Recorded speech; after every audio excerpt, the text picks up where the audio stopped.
All right, welcome back. Now let's discuss security issues. The Nigerian Army has released 983 detainees held in a military facility in the Borno state capital of Maiduguri following months of investigation which cleared them of alleged links with Boko Haram insurgents. The freed inmates, some of whom have been held for years, were handed over to the Borno state governor, Babagana Zulum, by the theater commander of Operation Lafia Dole, Major General Olusegun Adeniyi. Rights groups have frequently accused the military of indiscriminate mass arrest of innocent citizens in the Northeast.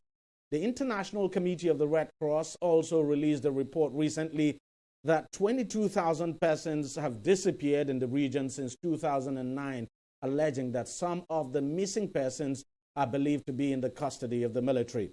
The Nigerian Army has repeatedly denied these allegations, but this is not the first time it would be releasing detainees like this. In October, the Army freed 25 children from detention after Human Rights Watch accused operatives of abusing some of these children. Situations like this cause psychological damage for some of these people, which may eventually haunt the region.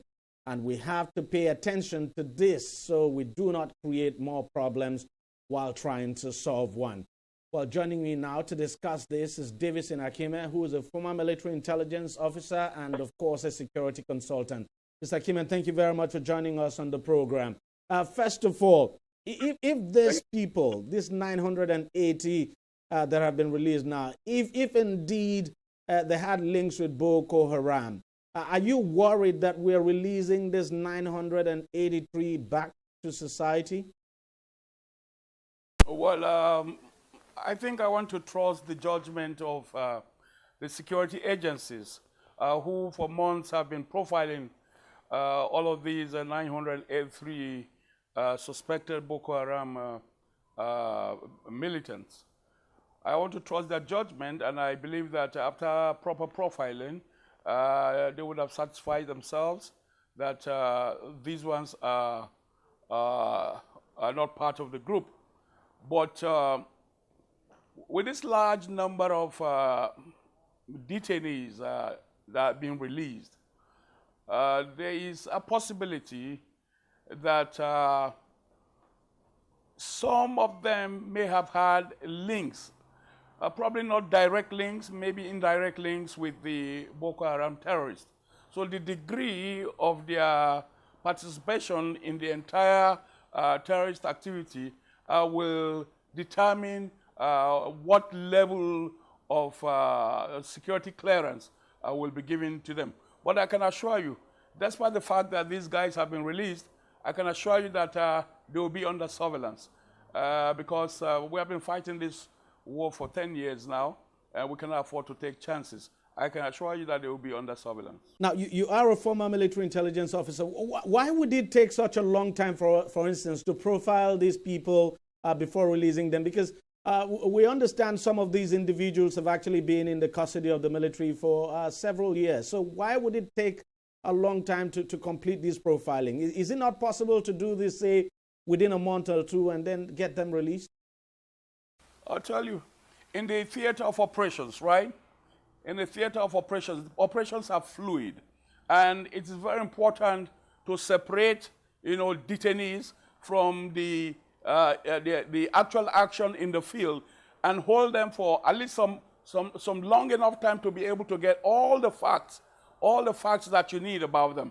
Now, releasing detainees, carrying out just short-term profiling and releasing them back to the enemy territory will not serve the interest of our national forces. So it's important that we separate them for a long time, because there's what you call breaking in the suspect. Breaking in the suspect. Sometimes when you keep a suspect for a longer period than he expected to be, the suspect breaks in and begins to tell you the facts. So that is one area. And the other area is that it is not all of these detainees. It's not possible that all of these detainees are being held for this long. Detainees come and detainees go. Some may have been held for long periods, but once detainees are caught, held, and they are investigated, and the authorities do not find anything very criminal about them, they release them. But for those that there is some evidence, hard evidence of their involvement in the terrorist activities, there's no need to release them in the way that the public will expect, because there are what you call security procedures for investigations and interrogations. And some of them could take very long time. But it must be pretty difficult for the authorities now, especially the military authorities, I mean, to keep 983 people. And, you know, these are just 983 persons. The number may actually be higher. So it just would be pretty difficult to keep these people and manage them, you know, provide for their needs and all of that. No, there's a training. I mean, the military is trained to do that. There's a section of the military that's trained to do that. In the military intelligence, for example, you have what you call the psychological operations department or division. The PSYOPs division and the security unit of the military intelligence is trained and equipped to handle no matter the number of detainees that they have at any point in time. The important thing is that you must be able to extricate, you know, from the detainees that you have the requisite information that you need to prosecute this war. So detainee holding is very critical and crucial in any military operation.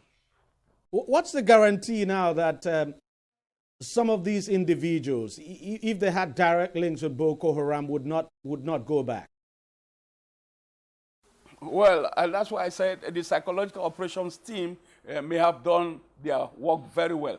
Now, there are chances of some of them returning. But like I said, they will put on surveillance now. They will put on surveillance. Sometimes you release detainees, not because you want to release them, but because you want to use them as a lead to get further information, further evidence concerning probably certain principal actors in an operation like this. So we don't have all of the facts. We don't have the total picture. On the outside, it's easy to just talk and to lay blame and to, you know, say this and that. But when you are in the center of operations, then you are privy to all of the information. So, but I can tell you that we have a professional intelligence agency in the field doing the job, and it's all in the national interest. I have to ask you this. Did you ever for once think, when this Boko Haram insurgency started, did you ever for once think it was going to last this long? Well, when insurgencies start like this, especially where such insurgencies have biases, you know, in the area of religion and ideology, you can never tell the end. Nobody's able to predict the end of a war, especially an ideological war. What we are fighting now is a war based on ideology. And you can kill the human being, but it's difficult to kill the ideology. So I think beyond fighting the physical battle in the field, we should be looking at, you know, the area of de-radicalizing the youths in these areas, and trying to see how we can, you know, put what you call a stop to the propagation of this ideology. Let me also ask you this, even though it may not be directly related, but of course there is an interconnection. You look at the Sahel region, places like Burkina Faso, Mali, you know, Chad, Niger, especially Burkina Faso and Mali. We're beginning to see the rise of jihadist groups in that region, the Sahel region. And of course, unfortunately, the Sahelian countries have not been able to deal with it. Why do you think we're having these rise in jihadism? You know, because we have ISIS operating there. You have Al-Qaeda operating in that region as well. Why do you think they have chosen this region as their target?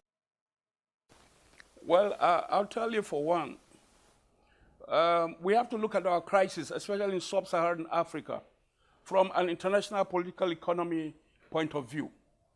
Our leaders in Africa need to sit down, you know, and look inwards and determine who the threats or what the threats really are in real terms.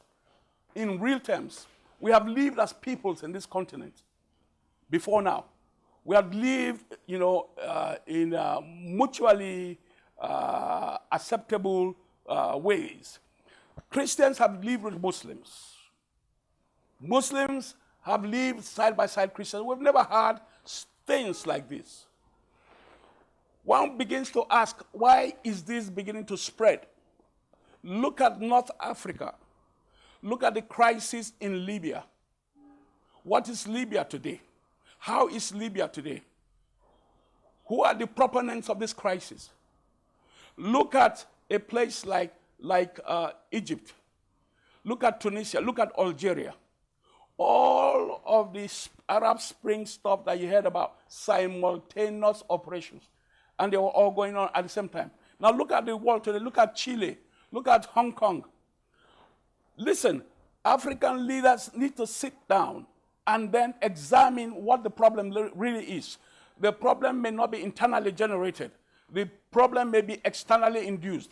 Let us look at this from a political economy point of view, like I said, because we are having what you will call another rerun for the partitioning of Africa. And the resources of Africa are virgin, as you know. And if our leaders do not look critically inward, they may just be falling for a ruse. And from what you've seen so far, do you think the leaders have done enough to deal with this security crisis? There needs to be consensus. You know, there needs to be consensus action on the part of African leaders. I'm not even talking about leaders in the Sahelian area alone. I'm talking about African leaders as a whole. Let them do everything. Look at their continent and the peoples and see what the threats to the existence of Africa as a continent really is. And then face those threats. They are existential threats. Face them wholly. Mr. Davison Akime, thank you very much for your time. Thank you so much. All right, we'll take a short break and we'll be right back. On DEJI 360, we don't just ask the questions. What is wrong with amending the Constitution the way the National Assembly members have been doing it? We seek answers. Constitution is constituent. Our problem is not lack of laws. Our problem is lack of the willpower to implement our laws. Answers that provide clarity. While we negotiate, we should try to make it a point that the girls must be complete. The clarity you need to make informed judgment so that you can make the right decision and take action. People are saying it is you politicians that are responsible for this, that you are the reason why this is happening. All these dollars that call themselves governors in this country. I wish we had people like Tony at the National Assembly. God forbid that I go to join that planet. DEJI 360, providing clarity to issues.